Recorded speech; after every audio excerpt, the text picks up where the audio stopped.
The Danube is not a river you argue with. Where it pushes past the gorge, the Romans called the Iron Gates, on the border between what is now Serbia and Romania. The water runs close to a kilometer wide, deep enough to swallow a siege tower, and fast enough that a loaded barge can drift 100 meters off course before its crew notices. For the better part of 2 centuries, that river was Rome's northern wall, and everyone on both banks understood the arrangement. North of the water sat the kingdom of Dacia, rich in gold, dug into the Carpathian Mountains, ruled by a king named Decebalus, who had already humiliated one Roman emperor and been paid for the privilege. Decebalus believed the Danube protected him. Every professional soldier of the age would have agreed with him, because armies could raft across a river, they could lash boats together into a pontoon line for a season, but no one, anywhere, had ever put a permanent bridge across water like this. Then, in the year 103, a Greek architect from Damascus began sinking stone into the riverbed. 2 years later, in 105 AD, there stood a bridge more than a kilometer long carried on 20 piers of squared stone, its wooden arches leaping distances that European engineers would not match again for a very long time. It should not have been possible with iron tools, muscle power, and no way to stop the river from flowing. And yet Roman legions marched across it, dry-footed, into the war that erased Dacia from the map. So how do you bridge a river that cannot be bridged? The answer involves a diverted channel, a concrete that hardens underwater, an emperor with a grudge, and one architect whose name deserves to be far more famous than it is. It also involves a strange ending, because within a generation, Rome itself tore part of this bridge down, and the reason why tells you as much about empires as the construction does. Here is what this episode will cover. First, the 3 physical problems that made the Danube at this point a wall rather than a road, and why pontoon crossings could never solve them. Second, the man Rome trusted with the impossible, Apollodorus of Damascus, and how a Greek provincial became the emperor's chief engineer. Third, the construction method itself, including the detail recorded by the historian Cassius Dio that sounds like exaggeration until you look at what survived. Fourth, what the bridge actually did in the campaign of 105 and 106 and the final fate of King Decebalus, which was decided at the point of his own blade. And fifth, the part almost no one tells, the deliberate Roman decision, not long after Trajan's death, to strip the bridge of its roadway and what that reversal reveals about how empires think about their own frontiers. This channel exists for exactly these moments. The points in military history where an engineering decision, a piece of terrain, or a single commander's judgment quietly decided the fate of a kingdom. Today's story is one of the purest examples in the ancient world. To understand why anyone would gamble an empire's treasury on a bridge, you have to start with the king on the far bank. Decebalus of Dacia was, by any fair measure, one of the most capable opponents Rome ever faced in Europe. His kingdom sat in the Carpathian Arc of modern Romania, guarded by mountains, fed by fertile plains, and crucially, sitting on some of the richest gold deposits on the continent, the mines of the Apuseni range that would later make the province one of the great bullion sources of the Roman world. His fortresses were not hill forts in the crude sense.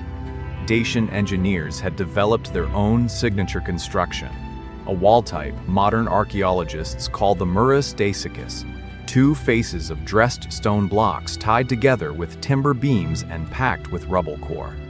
Thick enough to shrug off a battering ram and elastic enough to absorb the shock that shattered rigid walls. 6 of these mountain citadels ringed the capital at Sarmizegetusa Regia, perched at altitudes over 1,000 meters, and they are today a UNESCO World Heritage Site precisely because nothing else like them exists.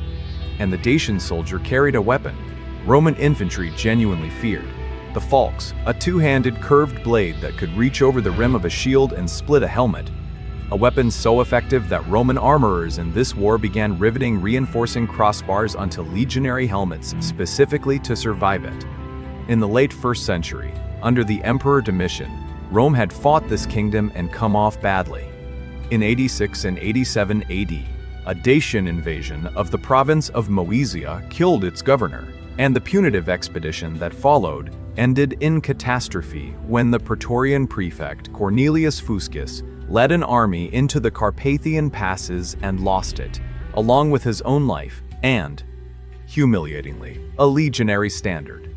Rome recovered some prestige at the First Battle of Tapae in 88, where the general Tedius Julianus won a hard victory, but Domitian, entangled in trouble on other frontiers, settled. The peace of 89 AD looked less like a victory and more like a payment plan. Rome sent Dacia an annual subsidy along with engineers and craftsmen, and the historical record of Trajan's Dacian Wars notes that Decebalus exploited that subsidy openly, using Roman money and Roman technical knowledge to strengthen the very fortresses Rome might one day have to storm. Every year the payment went north, and every year Dacia's mountain strongholds grew a little harder to crack. Then the political weather changed. In 98 AD, the empire passed to Marcus Ulpius Traianus, Trajan, a soldier born at Italica in the provinces of Spain, the first emperor born outside Italy. A man who had spent his career commanding legions on the Rhine, and as the Oxford Classical Dictionary records, emperor from 98 to 117 CE Trajan looked at the Dacian arrangement and saw exactly what it was: tribute flowing from Rome to a barbarian king, which was the world turned upside down. There was an economic logic underneath the pride as well. Decades of imperial spending had strained the treasury, and across the river sat the largest untapped gold reserve in Europe. In 101, he marched. The First Dacian War was brutal and inconclusive in the way mountain wars tend to be. Trajan won the Second Battle of Tapae that year at heavy cost, so heavy that Cassius Dio records the emperor tearing up his own clothing to make bandages when the field dressings ran out. That winter, Decebalus counterattacked across the frozen Danube into Moesia, and the ferocity of the fighting there is memorialized in stone at Adamclisi in Romania, where Trajan later raised the Tropium Traini, a monument ringed with the names of some 3,800 Roman dead. By 102, Decebalus accepted terms, gave up territory, war engines, and Roman deserters, and bowed. But everyone involved understood that this peace was an intermission. Decebalus began rebuilding almost immediately, receiving fugitives, repairing forts, and sending envoys to neighboring peoples in open violation of the treaty. And Trajan, planning the second round, confronted the problem that had shaped every Roman campaign on this frontier for decades. Every soldier, every wagon of grain, every siege engine, every remount horse had to cross the Danube. A single legion on campaign, with its auxiliaries and animals, consumed dozens of tons of grain and fodder every day, and every ton had to come over the water. In the first war, he had crossed on pontoon bridges, boats lashed gunwale to gunwale with a timber roadway on top, and it had worked barely for a season. But a pontoon bridge is a fair weather instrument. Ice takes it in winter, floods take it in spring, and a hostile army on the far bank can take it any afternoon it chooses. If Trajan wanted to conquer Dacia rather than merely raid it, if he wanted legions supplied through winter and reinforcements arriving in any month of the year, he needed something no Roman frontier had ever had. He needed a permanent, all-season stone-founded bridge over one of the great rivers of the world.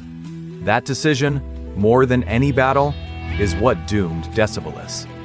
Now consider what the river actually demanded, because the scale of the problem is the heart of this story. The site chosen was near Drobeta, downstream of the Iron Gates Gorge, where the current slackened slightly and the bed offered something firmer than bottomless silt. The choice of site was itself years of preparation in the making. Through the gorge upstream, where the cliffs pinched the river into a racing channel, Trajan's engineers had already cut a towpath road directly into the rock face, partly carved shelf and partly timber gallery cantilevered out over the water, and the emperor commemorated it with an inscription. The tabula Traiana that still survives on the Serbian bank moved upward in the 1960s when a modern dam raised the water level.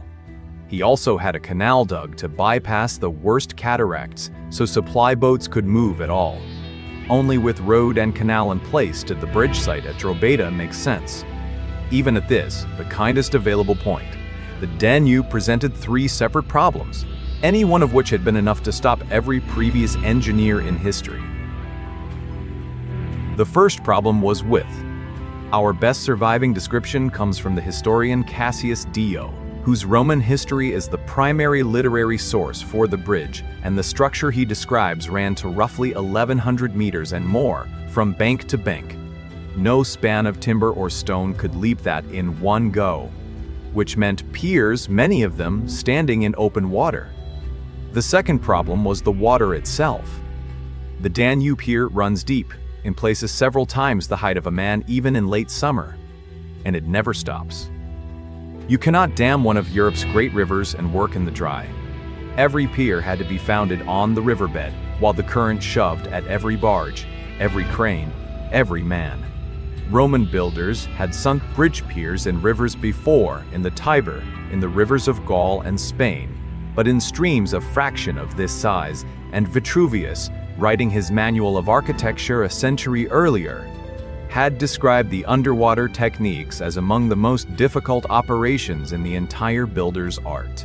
The third problem was time and exposure. This was not a bridge being built in a peaceful province. It rose on the frontier of a hostile kingdom, in the pause between two wars, which meant the work had to be finished fast, in something like 2 building seasons, by legionaries who might be called to fight at any moment. Width, water, and war. Any one of the three explains why nothing like this had been attempted. All three together explain why Cassius Dio, writing generations later, treated the bridge with open astonishment, describing its 20 piers of squared stone, standing 150 feet above their foundations by his account, 60 feet in width, and set 170 feet apart. Each span gapped by more open water than most complete Roman bridges crossed in total.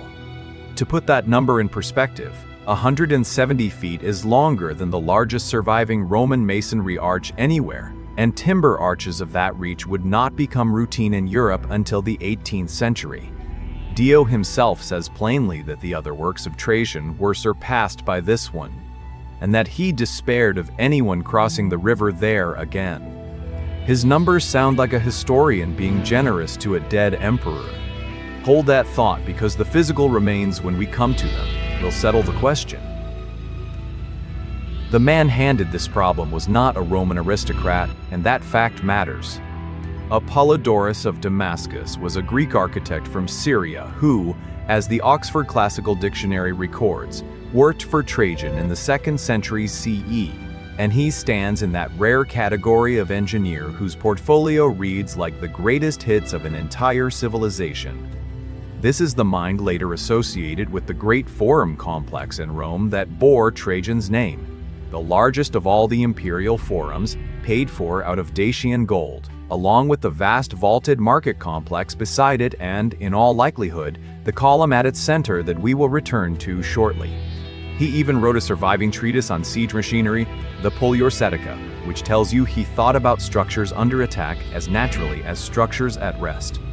He had almost certainly served with Trajan's army in the First War, which is where a provincial architect earns the kind of trust that gets him command of an imperial treasury's worth of stone. But the Danube Bridge came first in reputation, and it is worth pausing on how differently he approached each of the river's three problems, because his method was not one trick, but 3 distinct campaigns against nature. Take the foundations first. The most widely accepted reconstruction of the method is that the builders worked pier by pier, enclosing each building site in cofferdams, rings of wooden piles driven into the riverbed by pile drivers mounted on barges, doubled walls packed with clay to hold back the water. And there is a strong tradition that part of the river's flow was diverted through a channel cut on the bank to ease the current at the work sites, a piece of hydraulic audacity on its own, since it meant treating one of Europe's great rivers as a thing that could be partially rerouted for the convenience of construction. Inside those enclosures, crews pumped and bailed, likely with the Archimedean screws and bucket chains Roman engineers used in mines, until they reached workable ground, then built upward with the one material that made the entire project thinkable: Roman hydraulic concrete. mixed with volcanic ash, pozzolana, the reddish dust quarried around the Bay of Naples that gave the material its modern name, this concrete did something that still feels faintly unreasonable.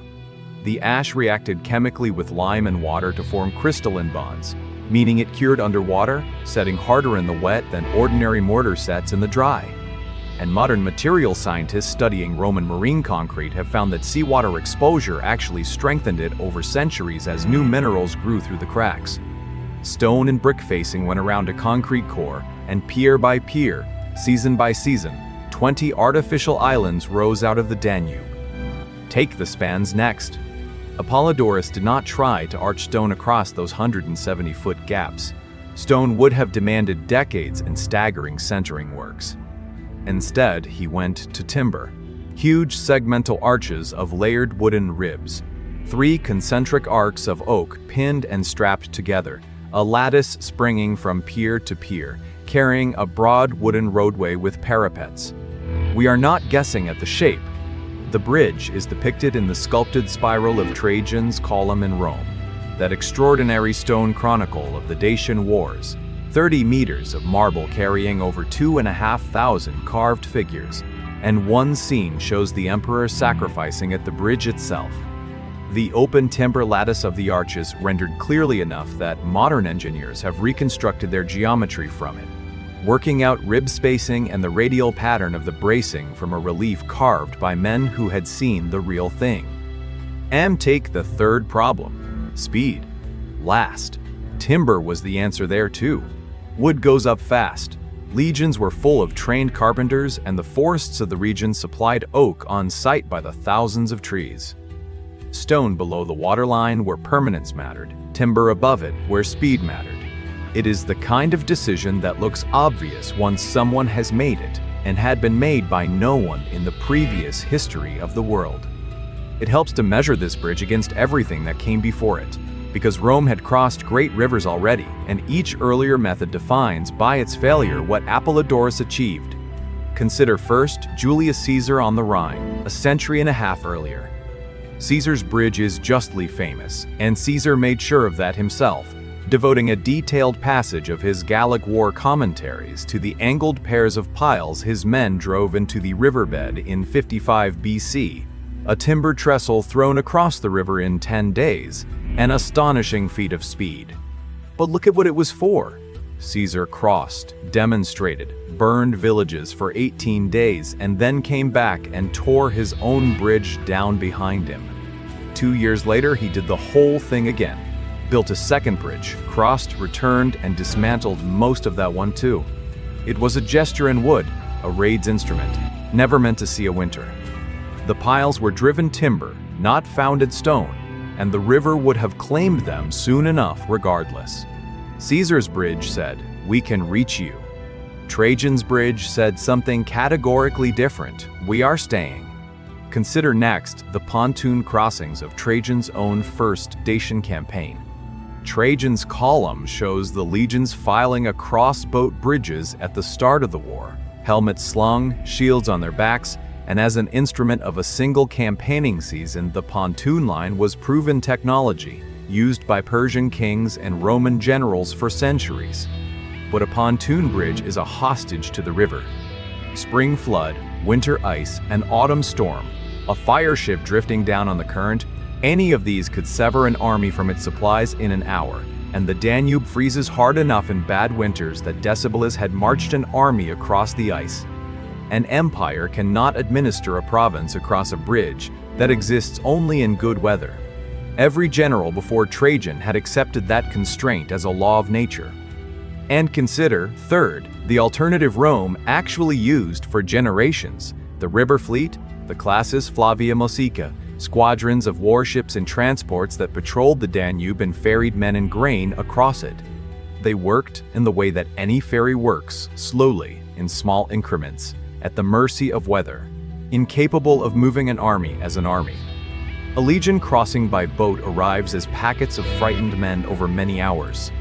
A legion crossing a bridge arrives as a formation, with its cavalry, its artillery, and its baggage, ready to fight at the far ram. Speed of gesture, endurance of a season, trickle of a ferry. 3 existing answers, 3 different inadequacies. What rose at Drogheda between 103 and 105 was none of these. It was, by most reckonings, the longest bridge that had ever been built anywhere on Earth, and by most accounts it would hold that distinction for more than 1,000 years. That is not a marginal improvement on the pontoon. That is a different category of object, and Decebalus, watching from his mountains, understood precisely what category it belonged to. A permanent bridge is not infrastructure. Pointed at your kingdom, it is an ultimatum in stone. So let us walk through the 5 problems that made this bridge impossible, and the 5 answers that built it anyway, in the order the river posed them. Problem 1. The current. You cannot found a pier in water that is actively trying to sweep away your tools, your barges, and your men. The answer, as we have seen, was to fight the river before fighting the riverbed. Cofferdams of driven piles around each pier site, and by strong tradition a diversion channel cut to bleed off part of the flow, dropping the pressure at the work sites to something men could survive. The Romans did not overpower the Danube. They negotiated with it, one enclosed pocket of calm at a time. Problem 2. The riverbed. Even inside a cofferdam, you are building on gravel and mud underwater. You can never fully expel. The answer was hydraulic concrete, the volcanic ash mixture that cured in the wet, poured into the enclosures over prepared footings and faced with cut stone and brick. Each pier became a monolith, 60 feet across in Dio's account, shaped with a cutwater edge to split the current, indifferent to the water around it. Problem 3. The spans. 20 piers still left 20-odd gaps of open air, each wider than almost any arch then existing. The answer was the timber lattice arch, segmental ribs of oak laid up in layers, light enough to raise from barges and scaffolds, strong enough to carry a military road, and repairable. Any rib that rotted could be swapped without touching the stone below. The way a ship replaces planks without replacing the hull. Problem 4. The clock. Trajan needed the bridge before Decebalus was ready for round 2, which gave Apollodorus roughly 2 building seasons. The answer was the labor force no contractor could match, the legions themselves. Roman soldiers were engineers in armor, diggers, carpenters, masons. Every legion carried its own surveyors and its own artificers, and stamped bricks from the Drogheda area show units of the Danube army at work on the fortifications there. Thousands of them worked the river while comrades stood guard. The bridge went up at military speed because it went up by military hands. And problem 5, the enemy, because Decebalus was never going to watch this thing rise and do nothing. Here the answer was the bridge itself, guarded at both ends by stone forts whose remains still mark the banks near Drogheda, the northern castrum laid out to cover the bridgehead so that any attacker reached the roadway only through a fortified killing ground.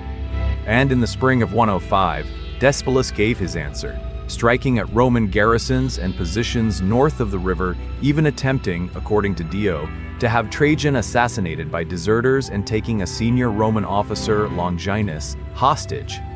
A man who ended the affair by poisoning himself rather than serve as leverage. Decebalus was gambling that one more winter, one more campaign, might restore his position. It was the last strategic decision he was free to make. Trajan came north for the Second Dacian campaign, and this time there was no season of ferrying, no vulnerable line of boats.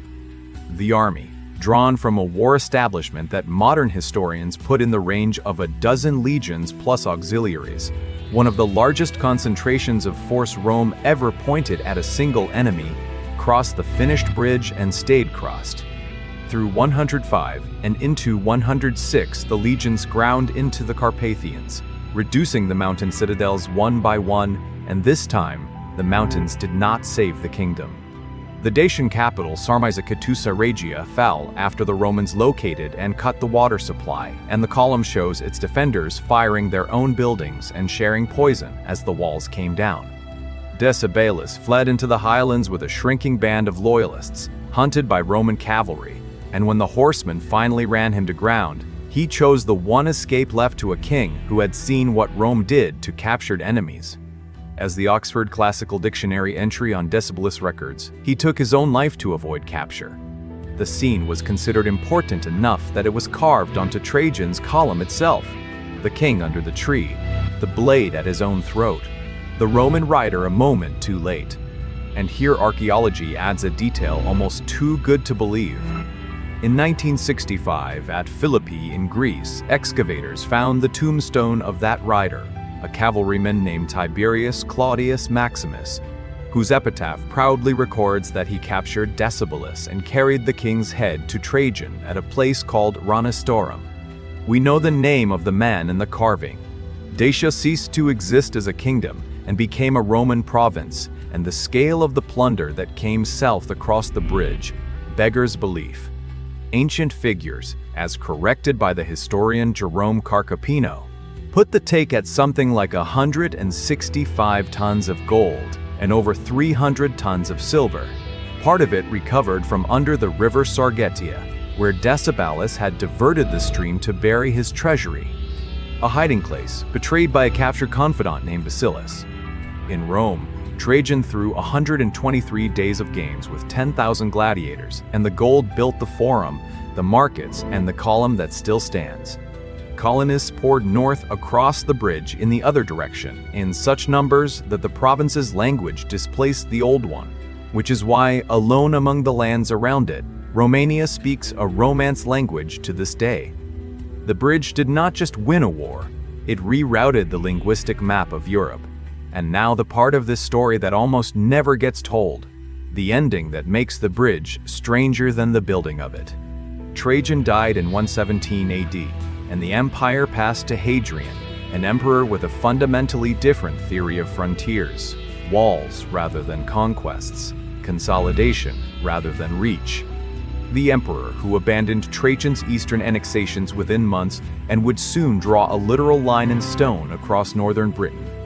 And Cassius Dio, the same historian who preserved the bridge's dimensions, records that the superstructure, the great timber arches and roadway, was deliberately removed after Trajan's time, the stated fear being that the bridge could carry enemies south as easily as it had carried legions north.